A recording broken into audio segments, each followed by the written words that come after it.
Speaker, my question without notice is to the Prime Minister, who has sent the member for Petrie to sleep for most of question time. I ask... Order. The Leader of the National Party will get on with his question. I ask, given the community tensions and stresses caused by the recession, including youth and aged unemployment, and the need for the nation to work together with a strong, united sense of purpose, do you now agree that you were totally wrong in advocating a change of flag at this time? I ask the Prime Minister... Order. The House will come to order. Members on my right will cease interjecting. Will you confirm that a Cabinet submission... Order. Order. The House will come to order. Order. The Leader of the National Party. Speaker. Members of the government will cease interjecting. I'm glad you've woken up. The Leader of the National Party.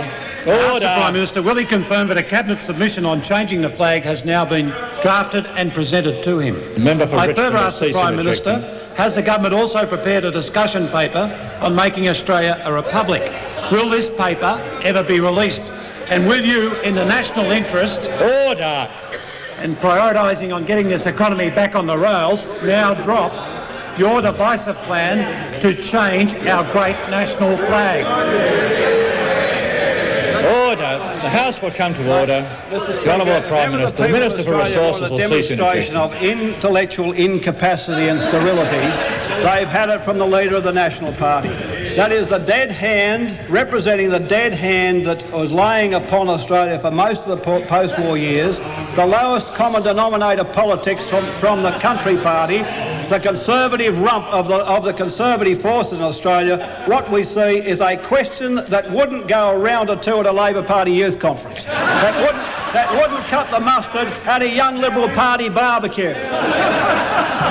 Mr. Speaker, making a link between the retired aged, who they've just voted against in the Senate last night, and the Australian flag is a linkage I don't know how he could possibly make without some cerebral breakdown,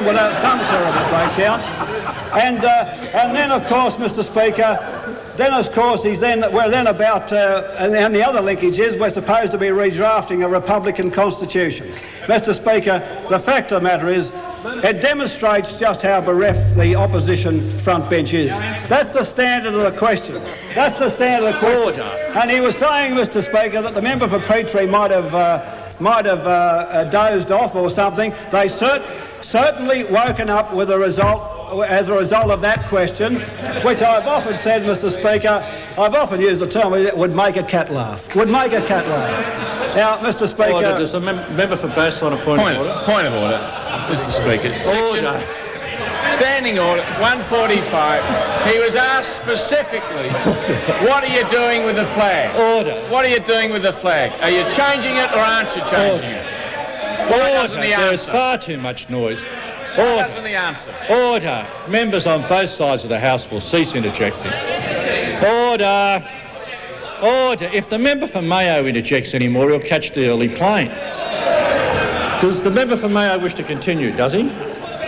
Good. The Honourable the Prime Minister. Mr. Speaker. Order. Mr. Speaker.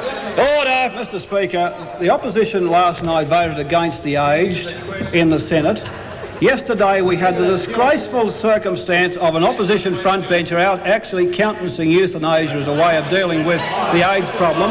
Order. Mr. Speaker. The Leader of the Opposition, Mr. Speaker. The Leader of the National Party on a point of order. Yes, Mr. Speaker. The Prime Minister is lying on that particular matter. Order. The Leader of the National Party withdraw that remark.